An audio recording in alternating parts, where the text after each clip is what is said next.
Merry Christmas! Welcome to the Backyard Professor Chess videos. It's Christmas morning. I've had a fantastic Christmas, and I'm going to give you a couple of Christmas chess video games. Not that I think you're going to waste your time watching my silliness on Christmas, but in case you do, here you go. And trust me, this video will not self-destruct after Christmas. If you don't watch this on Christmas Day and you watch it later, cool. It's a great game no matter what day of the year you watch this thing.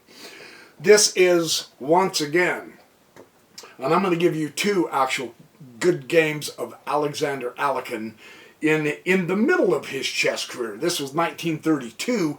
This was a simultaneous exhibition also. Exhibition. This was held in Hollywood, California, so he was probably not becoming a movie actor, but he was definitely playing good chess. Alekhine is playing the white pieces here, and I want to just show you how. Now remember, he's playing multiple boards. I'm not sure quite how many. He's doing the Ruy Lopez here, and he didn't play this a lot, but he did play it, and when he played it very well, just like he also played the other 18,375,442.987 openings that exist in chess. He played chess. It didn't matter what opening he played, he was very, very good. So, this gentleman he's playing is Borochow. B-O-R-O-C-H-O-W. I have no idea who he is. I never heard anything about him after this either. Not that I'm looking, but it was Alekhine's day. Notice, Borochow drew first blood, taking the central pawn, but rather than responding by threatening the knight, Alekhine went ahead and pushed the queen pawn up twice. That's kind of interesting. Myself, I would want to get rid of that knight, you know. It could do a sacrifice here and then bring up a bishop, and that knight would have made me personally nervous. Alekhine didn't even faze him. He said, the knight's inconsequential, man. I'm going to push this pawn twice. We'll see why. It's really kind of cool how this works out. Of course, he's going to hit the bishop again, and the Ruy Lopez, after you move a couple central moves, you're always pushing this bishop back down to this way. So that makes perfect sense. And now he's coming right up in the center, giving his knight a good outpost. That's a good pawn move right there. That's why Alekhine pushed that pawn. Very nice, because it gave him a central knight outpost. But Borochow also has a central knight outpost. So, so far, pretty good cotton-picking game, right? And the knight took the knight. That's a strong central knight of Alekhine. And his pawn took the knight. And now watch the role that pawn plays in this game. This is why Alekhine went ahead and pushed it twice, because he knew he was going to get it up here. His whole intent was to exchange the knights to get his pawn into a crushing, powerful position. And boy, did he. Bishop comes to king 3, of course, stopping that pawn from advancing further and bringing out another piece, which is good. Nothing wrong with that. Pawn, queen, rook, 4. And then he said in his comment, he said, you know, this wing diversion is too slow. I did it wrong. It's not gonna work. But at the time he was playing the simultaneous, and so, you know, here we go. Knight comes back to the bishop 4, and he brings out his other knight, which is usually typical of Alekhine. Bishop to king 2, real nice bringing out of the troops. And he said about that move, he said, quite right, because at this point white isn't threatening anything. So him bringing out more pieces is exactly the correct way to play chess. Again, another lesson for us from the Grandmaster games. Absolutely. Queen, king 2, and pawn, queen, bishop 3. So he's got a pretty good solid. He's actually got as much space, if not more, on the queen side than Alekhine has. That's not bad. That's not bad. Seriously, you can't fault the guy. And Alekhine brings up his pawn, and of course that's the signal for Borochow to take the bishop at this point, or he's forever going to have this diagonal of white to deal with. And so he takes the bishop. However, there's something else going on here, which is also typical of an Alekhine game. And now the pawn takes the pawn. See, Borochow has, seems to me, Borochow has a greater queenside potential than Alekhine did. What does Alekhine do? Does he stay focused on Borochow's offensive on the queen side? Not at all. He doesn't distract himself from his main goal, which is, of course, to go get Borochow's king. I mean, duh. Right? Yeah. Merry Christmas. Like I said, this is a fun game. Here we go. Now, the bishop comes down to queen 2. And here is where the, I mean, if there was any power shared between the two players, this is where it definitely shifts to Alekhine's side. He goes pawn king 6. And now you can see the effect of that is really interesting, because the pawn will take the pawn, and so while he's changing the king side somewhat, Borochow hasn't castled yet. And while he's got a great center, though, I mean, sincerely, yeah, the knight's hitting these two weak squares, but the bishop is backing up the two weak squares, and the queen is backing up the bishop. So, I mean, truly, you can't fault him. His center appears really good. So when this occurs, what do we do? What's the best way to deal with someone who has a strong center like that? They're both pretty well developed. I mean, neither one of them are complete just yet, but neither one of them are really hurting.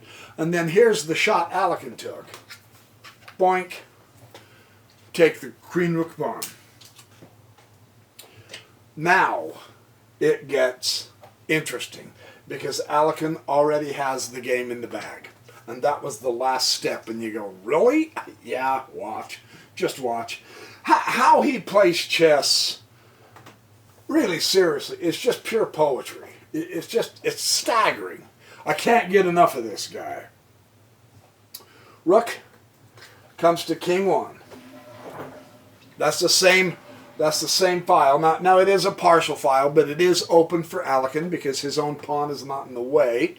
And he had a ridiculously stupid amateur habit of putting his rooks on open files. I don't know where he got the idea. It never works. So, but now he's straight across from the king. And he thinks that's going to help him, but you know, you never know. Well, the king comes up to bishop 2. So see, the open file is completely useless. Only amateurs play their rooks in open files. It never works at all. If you're not catching my sarcasm, you're in trouble. Okay, so now what? This is exquisite, what Alekhine does. What would you do if you were white? I mean, let's be realistic. The bishop is still undeveloped. Although he still has great influence. See, there was an earlier video where I said, you know, those two pieces, I believe it was a bishop and a rook, or a knight and a rook or whatever, shouldn't have even been on the board because the guy never played them. They didn't play any part. I was wrong on that. He hasn't developed his bishop, but it really does influence. And some of the comments were that, well, yeah, you're using it for dramatic effect, but you're still wrong, because even if a rook is still here, he does have influence. It's more limited, yes. So anyway, so what would you do as white? Here's what Alekhine did. He put the knight right there. And you go, ah. Now, the interesting thing about Alekhine is, if he couldn't get to the opponent's king, he would throw everything at their position. It didn't matter whether he sacrificed pieces or pawns. He would throw everything at the position so that he could get to the king.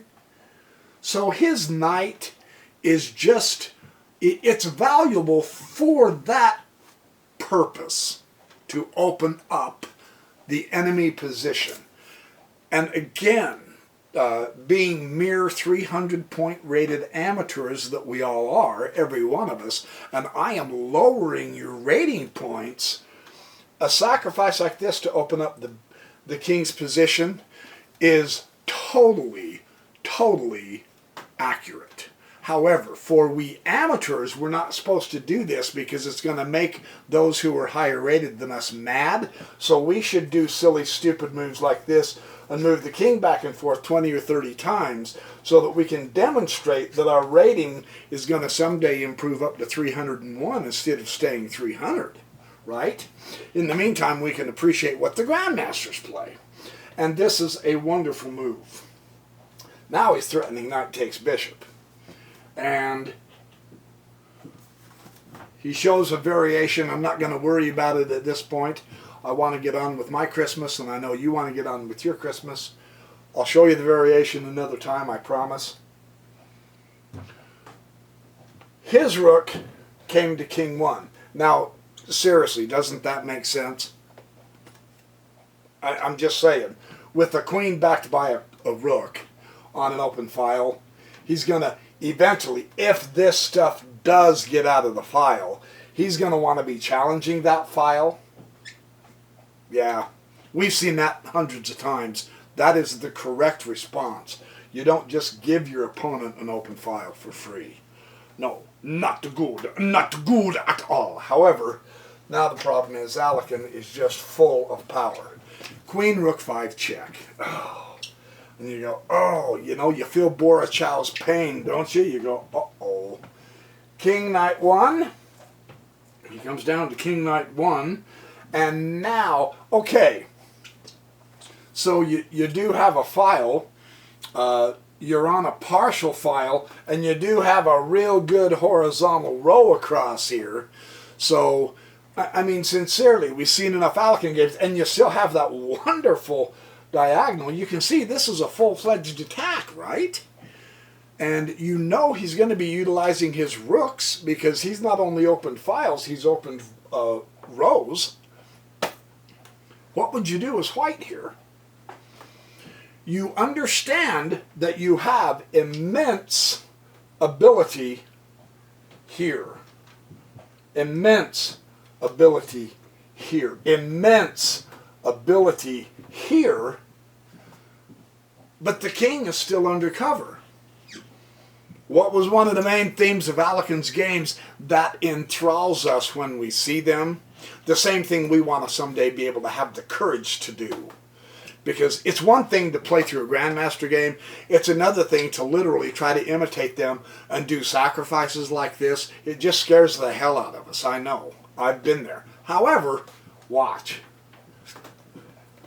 Knight takes the knight pawn. I mean, that is the directest way as you can to get rid of the Black King's cover, isn't it?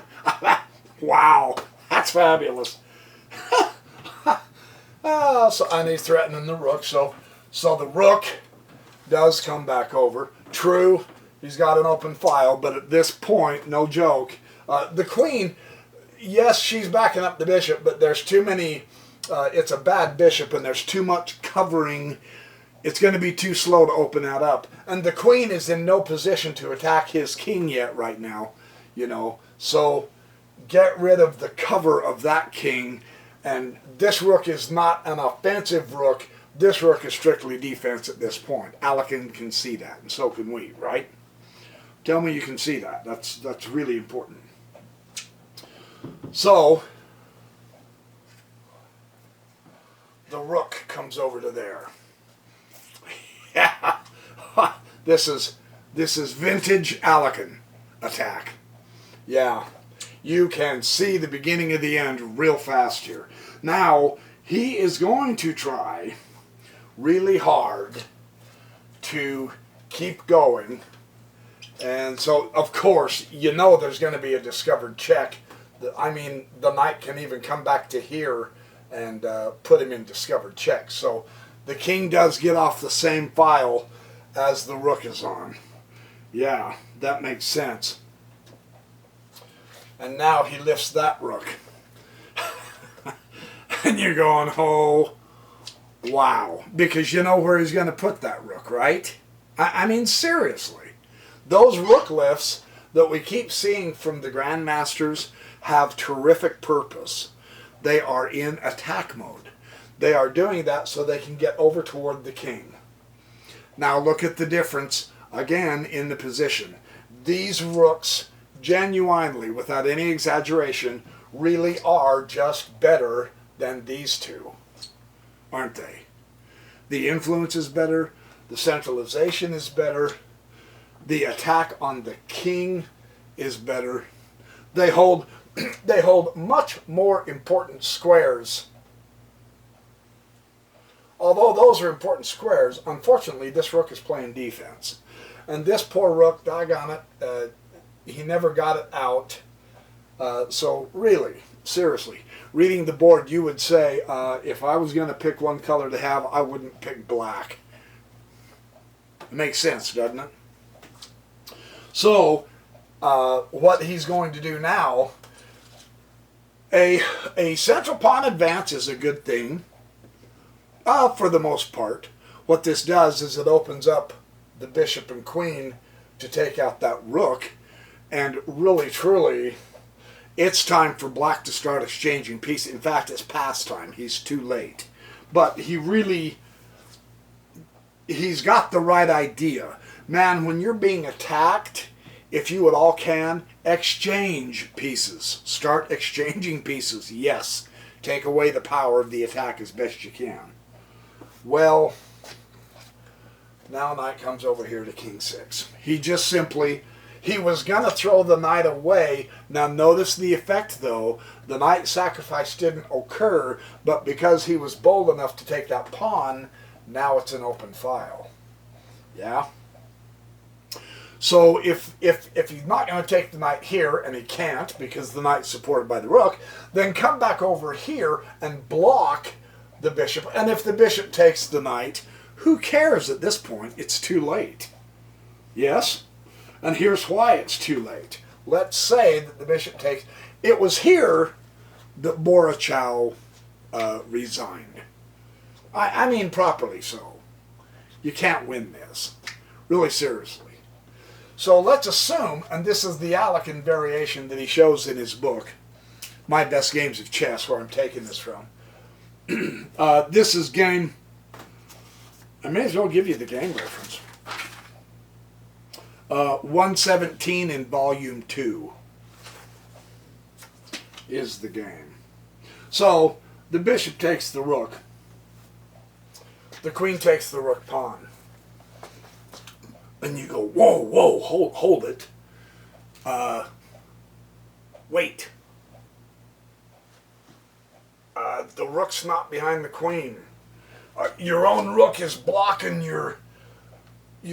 There's no support for the queen. What are you doing taking the rook pawn with the queen? It's simple. He's sacrificing the queen for the greater good. Because now can you see the issue? Yeah, he brought up that second rook. Now it's check. And you've got the game. There's no question you've got the game. The only thing he can do at this point is put the bishop here. Right? And then all you have to do is take the bishop and go checkmate. So that is one of your Christmas games today with the theme. There's so many themes in Alekhine's games, but really what struck me is one, his rook lifts. He brings his rooks up into the center of the board and then slides them over toward the opponent's kings. That strategy worked in hundreds of Alekhine's games. This was one of the areas that gave him power over his contemporaries, that he did it so skillfully. He was the first one to be doing that in a game that his opponents could not quite recover, because it developed so many threats that the opponent was virtually forced to respond to what Alekhine was doing. That's called the initiative. Alekhine was doing what he wanted to do, and Borochow had to respond because Alekhine's position and movements was so powerful. And usually when we see Alekhine taking the initiative like this, it's with his rooks on open files or else open rows. So there's your great chess lesson. The same old boring stuff that none of us amateurs know how to do, nor can we do it to improve our chess, but we can enjoy it from afar. And yes, I'm totally joking. Merry Christmas, you guys. I'll see you in the next video. It's coming right up. Hey, welcome to game number 2 in this special Christmas edition of the Backyard Professor Chess videos, where I bring you lousy chess and I teach you incorrect principles so that I can drive your chess rating down and help you lose tournaments. That is my goal in life. Yes, baby. So, let's show you everything you're not supposed to do because the grandmasters did it. This game is a beauty. It's a sparkling little gem in the Alekhine repertoire. It's probably not well known. It was a simultaneous exhibition in 1933 in Holland. He played a gentleman named Mindano. Mindano was black. It's a simultaneous. Don't know how many boards. Doesn't matter. It's a wonderful little game that, again, it was a Ruy Lopez. I noticed, and I don't know if this is much of a pattern, I haven't done any kind of a statistical study yet. Come on, little guy. Let me grab you, for Pete's sake, man. Come on, you've got an action to perform here. This is a Ruy Lopez again. So I think in simultaneous, Alekhine played more Ruy Lopez's than not. I haven't done any kind of a serious statistical study. I don't care to. It's just interesting that in the simultaneous he's doing more Ruy Lopez's. He usually played the Queen Gambit, which is kind of fun to see. And then Pawn Queen 3. And he says this is the Steinitz defense, which was in fashion at the time of the Lasker Capablanca match in 1921. It has now completely disappeared from Master Play. So since this has disappeared, this is the one we want to play so that we can get trounced. Yeah! Amateurs of the world, unite! Let's remain amateurs and not improve our chess games. Right? That's the theory. Well, Alekhine answers with Pawn Queen 4. A very nice, solid, central pawn move. In fact, it's so good that he took the pawn. Yep, definitely. Now, again, a general chess rule is made to be broken, and Alekhine brings his queen right up there and takes it, and you go, you know, how could he be so good if he makes such obviously stupid moves like the Backyard Professor would have? Here's why. Because the knight cannot take the queen, because it's still pinned by the bishop. And this centralizes and develops one of his most powerful pieces, and it's hitting this pawn, which means this bishop ain't gonna go anywhere in development. Kind of a fascinating psychological jump, isn't it? Really interesting how this works. So what can he do? Well, he's got to unblock the knight, of course, and now the proper response is simply take the knight. Yes. You've pinned it, now take it. So now the bishop takes the bishop, and the queen is in the clear, and he hasn't lost any tempo. That's kind of a nifty little trick in the Ruy Lopez, isn't it? And he brings out his other knight, which would have made me start quaking in my boots, but then I am an amateur rookie wannabe, so that's why. And now look what he does. He did this wonderful bishop pinning the knight on this side. He goes ahead and does the same thing, pinning the knight to the queen on this side. That's real interesting, isn't it? Kind of cool. Now, this time his opponent hurried up and removed the pin. He didn't leave the pin for too long like he did over here. Remember, when you pin the knights, you are affecting the center. This knight hits this pawn and that square. This knight is gone, and so Alekhine dominates that square. Well, this square is being influenced, but Alekhine owns that square if he wants it, eventually. All he'd have to do is push the pawn.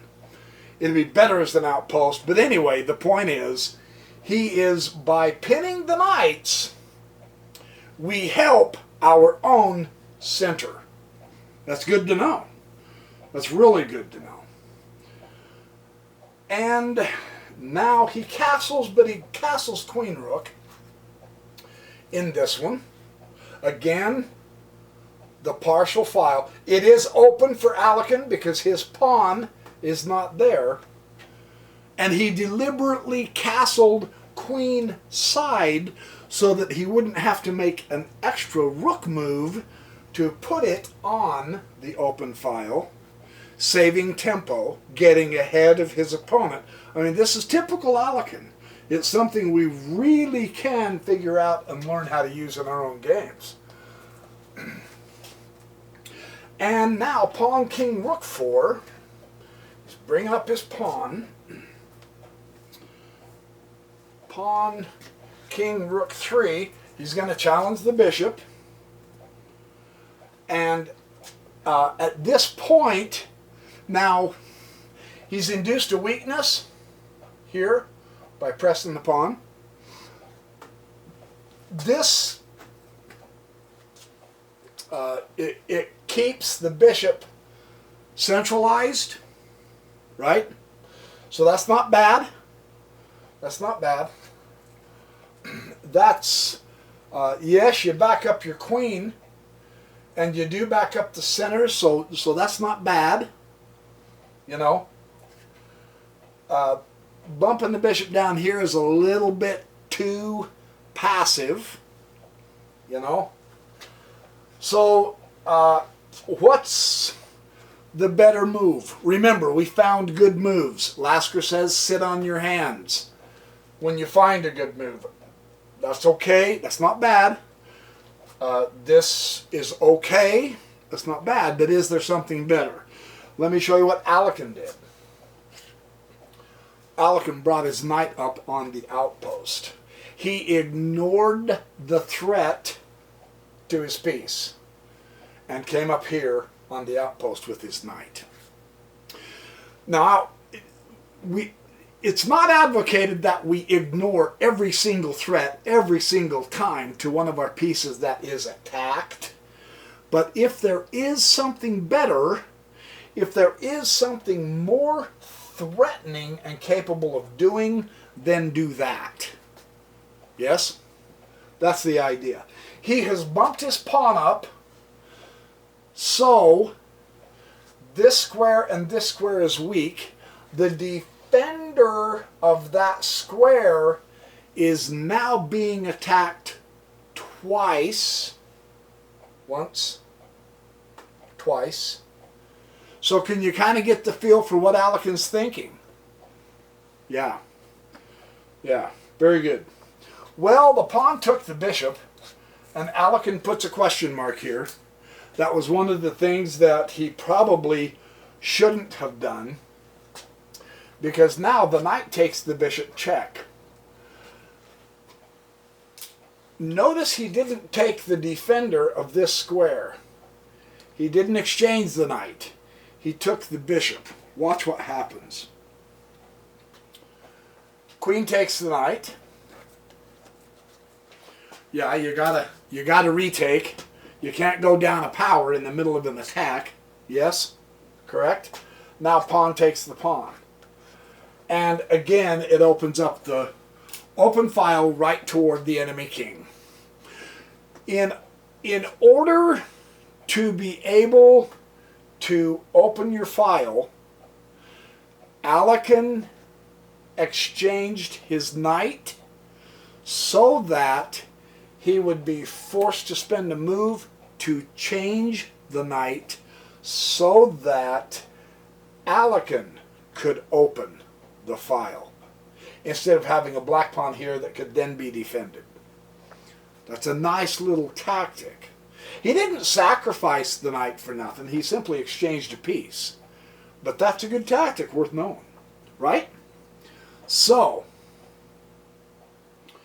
now where was I before I so rudely... Queen took the knight, pawn takes the pawn. Yeah, and now the knight takes this central pawn. Of course, he wants to keep his knight. Yeah, that makes sense. When you get your rook on open files, the best thing you can do as amateurs is flee. Put the rook behind something that's not an open file. But if you want to imitate the grandmasters, once you get a rook on an open file, use it. Truly. That is good chess. The queen comes up. She's going to try to help. I mean, there's no question this is an attack. I mean, really, seriously. Everything's pointing that way. Queen Rook, King Rook 1. Oh. When you get your rook on open files, use the file. And why leave it with just one rook? Why not let the other rook come and play in the sandbox of your opponent's position too? Yeah, this is overwhelming. This is absolutely overwhelming. He's going to try to open things up. Now he has to try to open things up to give his king some air to get the heck out of there when he's attacked, if that's possible.